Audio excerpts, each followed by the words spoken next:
Hello again, it's Matt Renna, and this is Module 6, which is using the VLOOKUP function. VLOOKUP function is used when you're trying to combine sets of data with another set of data. So let me show you an example here. In this data set, you've got ID, name, and date of birth. And in this data set, you have ID and city. What we'd like to do, and this is a very simple form of this, is really import the city into this data set here. So obviously there's only 4 people here. You could do that manually just by matching up the IDs, but imagine this being 1,000 records and trying to import multiple columns from this data set into multiple columns of this data set. So the easiest way to do it is using the VLOOKUP. Okay, the key to the VLOOKUP is making sure that each of the data set has some sort of unique identifier. If it doesn't, you're going to have to create one, which can be some combination of a date of birth and partial name, something like that. But generally speaking, most data sets that I work with in HR have some sort of unique identifier, whether it be a position number or an employee ID number. Tend not to use social securities. So that's the first key. You want to make sure that the key identifier generally in the fields that I'm working are in the first leftmost column of each of your data sets. So in this case, that's the case where ID is in the leftmost column of our 2 data sets. Okay, so I'm going to bring the city into this data set, and had I had, let's say, the identifier in a separate column, I can import everything, and I can show you quickly after we run through the simple example of how to do that. So first thing I do is I'm going to name the table, and naming tables is very easy, or data sets, whatever you want to refer them to. So here's a data set that I'm working with, unique identifiers on the left. Okay, so what I like to do is highlight the entire data set, and if you go to the top left over here, which is called the name box, we can name it something. So I'm going to call it data underscore city. I'll hit enter. Okay. Now if you click out of that, and once I name a data set, if you hit the drop down right here and click on the name, it'll automatically bring you to and highlight your data set so you know exactly what the data is. And you'll see why this is important in a moment. So let's now write our VLOOKUP formula. So we always start a formula by using equals. So I'm going to hit equals, type in VLOOKUP, open parentheses. Okay, first field in your VLOOKUP is going to be your unique identifier, what you're looking up in the other table. Alright, so in this case it's ID and ID. So I'm going to click on that, so it's VLOOKUP A4.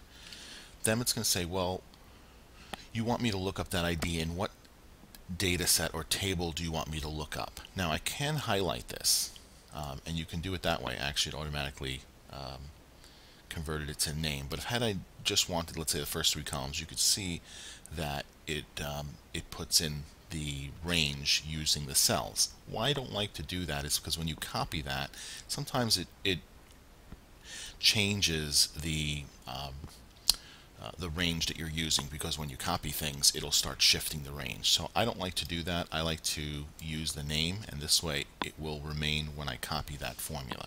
It's just one of those good practices to do. Hit comma. Now, so the formula says look up ID in this table, and when you find it, okay, which in this case it's right here, return me, in this case we want to use the data in column 2. There's only one other column of data, but had there been multiple columns, the data in here would have been 3, 4, and so on. So in this case it's going to be column 2. Another comma, and then you can see how Excel asks you, do you want this to be true or false? True being an approximate match, false being exact. 99 times out of 100 you're going to want to be an exact match, so you're just going to write false and then close parentheses and hit enter. Okay, and you'll see that it returned Yorktown. And going back to one of the shortcut features, I'm going to use Format Painter just to have everything sort of same font and design, and I'm going to copy that formula. So what's nice is if you look as I copy down, the data underscore city did not change. Okay, so you can see that's just sort of a best practice. Let me give an example of what would have happened if we didn't name it. Okay, so let's say let's change that formula and say A4, comma. Now instead of using the name, I'm going to block the range myself to go to here.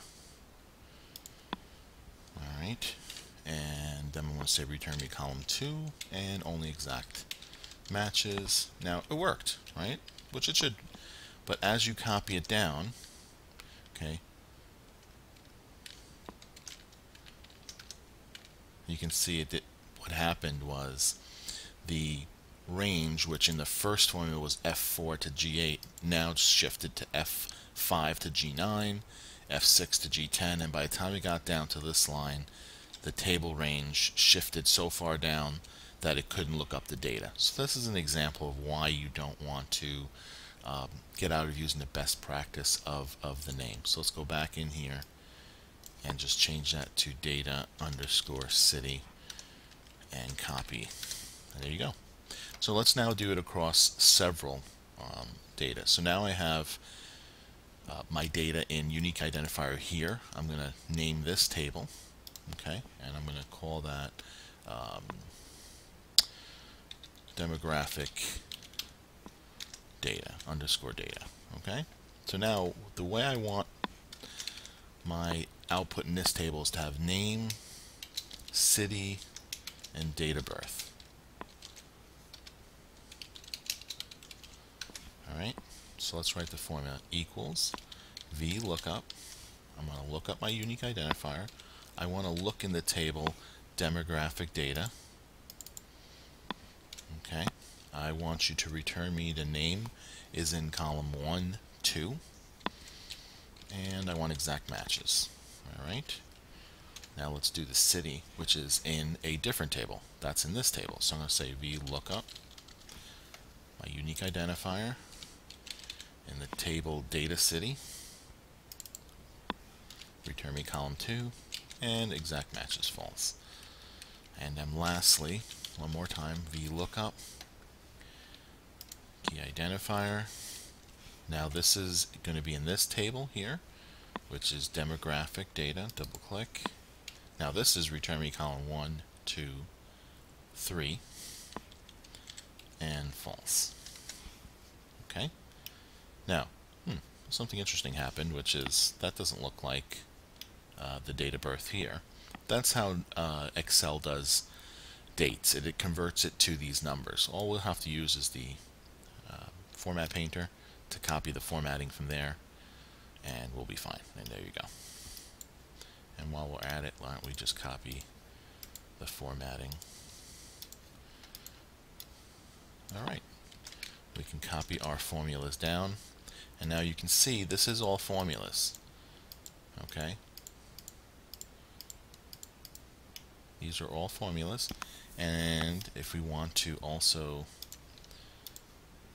copy the same format, there we go. Oop. Let's undo that. And here we go. So now we have our data. Now these are all, like I said, these are all formulas. If you remember from the module where we did the text, where we converted formulas to text, if I want to make sure that these, which are formulas now, are now text, I want to highlight this all, hit Control Copy, which is Control C, right click, Paste Special, Values and Number Formats.